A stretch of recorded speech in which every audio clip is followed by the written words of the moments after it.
श्री गुरु चरित्र अध्याय 23 ब्रह्म राक्षस मुक्तिकरण। ओम श्री गणेशाय नमः। ओम श्री सरस्वती नमः। ओम श्री गुरुवे नमः। श्रीपाद वल्लभ श्री नरसिंह सरस्वती दत्ताय सद्गुरुभ्यो नमः।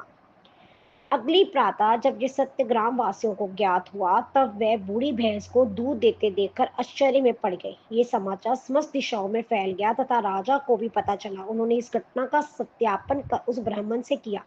वे अपने सेवकों के साथ प्रभु की कुटिया में गए और श्री गुरु को प्रणाम किया। उस महात्मा की एक झलक पाते ही उस राजा के हृदय में श्री गुरु के लिए भक्ति प्रज्वलित हो गई। उसके गालों पर प्रसन्नता के आंसू छलकने लगे। उन्होंने कांपती ध्वनि में कहा, प्रभु मैं आपका सबसे तुच्छ दास हूँ, आप मुझे आशीर्वाद देकर मेरी रक्षा करें। प्रभु ने कहा, राजा मैं एक संत हूँ, मैं अपना जीवन यापन इधर उधर भ्रमण करके भिक्षा मांगकर करता हूँ। तुम एक धनी व शक्तिशाली राजकुमार हो जो मेरे पास आए हो, मैं तुम्हारे लिए क्या कर सकता हूँ।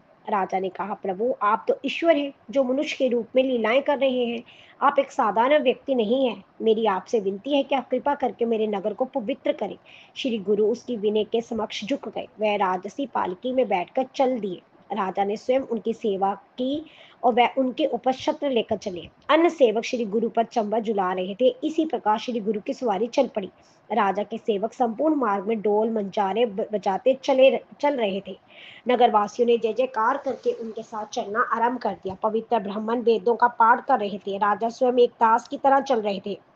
स्वागत के लिए खड़े नगरवासियों ने जय जयकार करके आध्यात्मिक ज्ञान के प्रभु के नगर आगमन की घोषणा की तथा उनकी प्रशंसा की। श्री गुरु की सवारी जैसे कि नगर के पश्चिम द्वार पर पहुंची, श्री गुरु के अंदर पीपल के वृक्ष पर एक ब्राह्मण राक्षस देखा। श्री गुरु की दृष्टि मात्र से वह दुरात्मा पूर्ण रूप से शांत हो गई।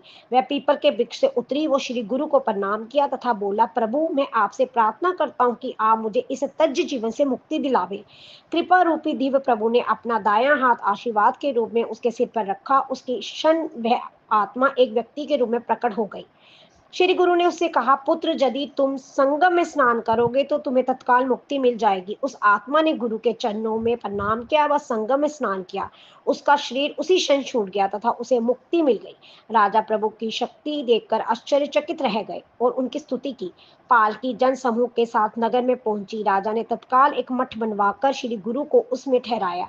राजा दिव्य प्रभु की पूजा करते थे। प्रभु की सेवा करने के कारण राजा दुखों के सागर से मुक्ति पा गए। राजा की निरंतर भक्ति, विनती व याचना के समक्ष प्रभु को झुकना पड़ा तथा वह वहीं रुक गए। श्री गुरु प्रतिदिन संगम में स्नान करते थे व उपासना मठ में ही करते थे।